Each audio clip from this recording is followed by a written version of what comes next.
2018학년도 6월 수능 모의평가 문제인 55번 문제를 풀이해 보도록 하겠습니다. 다음은 어떤 동물의 깃털색 유전에 대한 자료입니다. 네, 그래서 아래에 이러한 자료들이 나와 있습니다. 먼저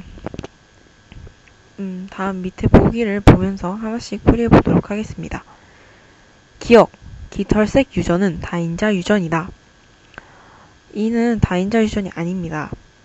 위에 자료에서 첫 번째 조건을 보시면 깃털색은 상염색체에 있는 한 쌍의 대립 유전자에 의해 결정되며 대립 유전자에는 B, C, D가 있다 해서 대립 유전자가 세 가지라는 걸 알려주고 있는데요.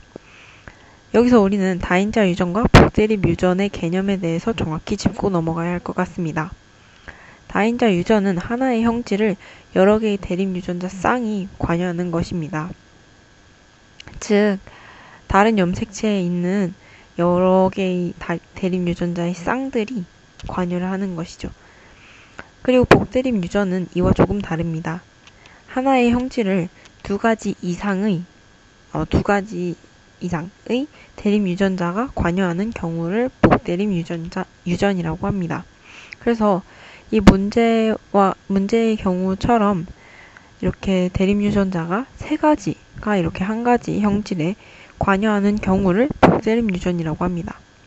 따라서 기억의 보기는 다인자 유전이 아니라 복대립 유전으로 고쳐야 합니다. 기억은 틀렸습니다. 그리고 니은 유전자형이 BC인 개체의 깃털색은 붉은색이다. 그렇다면 이 BC 중에서 어떤 게 더 우성이고 또 어떤 알파벳이 어떤 색깔을 나타내는지를 알아야 하는데 이를 알기 위해서 자료에서 두 번째 조건을 보도록 하겠습니다. 두 번째 조건에서 우리는 B와 C와 D 사이의 우열 관계를 알 수 있습니다. 그래서 우열 관계가 B, C, D 순으로 나타남을 알 수 있습니다. B가 가장 우성입니다. 그리고 아래에 여러 개체들을 교배시켰을 때 어떤 자손이 나올 수 있는가를 알려주고 있는데요.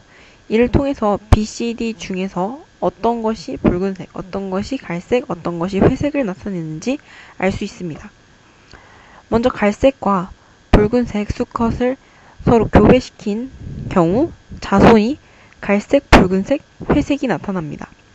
그런데 여기서 회색은 부모에게서 나타나지 않았던 형질입니다. 이는 열성입니다. 열성의 정의를 보시면 잡종 일대에서 발현되는 형질, 즉 부모에게서는 나타나지 않다가 자손에서 발현되는 형질을 말합니다. 그러면 이번에 이 갈색과 붉은색을 교배시킨 경우에서는 회색이 열성에 해당함을 알 수 있습니다. 그렇다면 세 가지 색깔이 다 있는데 그 중에서 회색이 가장 열성인 것이니 가장 열성인 유전자는 D입니다.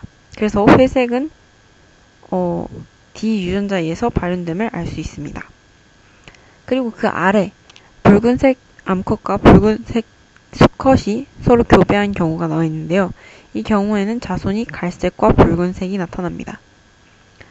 그런데 여기서 갈색은 부모에게서 나타나지 않았던 형질이므로 여기서는 갈색이 열성임을 알 수 있습니다. 따라서 D보다는 우성이지만 가장 우성은 아닌 C가 갈색을 발현시키는 유전자임을 알 수 있습니다. 그렇게 되면 자연스럽게 하나만 남은 B가 붉은색을 나타냄을 알 수 있습니다. 따라서 정리해보면 붉은색 깃털 유전자는 B가, 갈색 깃털 유전자는 C가, 회색 깃털 유전자는 D가 발현시킴을 알 수 있습니다. 따라서 이제 보기에 니은부터 다시 확인해 보도록 하겠습니다. 니은에서 BC에서 B가 C보다 우성이고 그리고 여기서 B는 붉은색을 발현시키는 유전자이므로 BC는 붉은색 깃털을 가지고 있습니다. 따라서 니은은 맞는 보기입니다. 디귿 기억의 깃털색 유전자형은 BD이다. 여기 기억은 아까 처음으로 교배시켰던 갈색 깃털 암컷과 붉은색 깃털 수컷 중 붉은색 깃털 수컷을 기억이라고 하였는데, 이 붉은색 깃털 수컷의 경우 현재 자신의 이 붉은색을 발현시키는 유전자인 B를 포함하고 있을 것이고, 그리고 열성인 회색 유전자를 가지고 있어야 자손 중에서 회색 자손이 나타날 수 있기 때문에 이 수컷은 붉은색 유전자와 회색 유전자를 모두 가지고 있습니다. 따라서 이 수컷의 유전자형은 BD입니다. 따라서 디귿은 맞는 보기입니다. 따라서 답은 니은 디귿이 되겠습니다.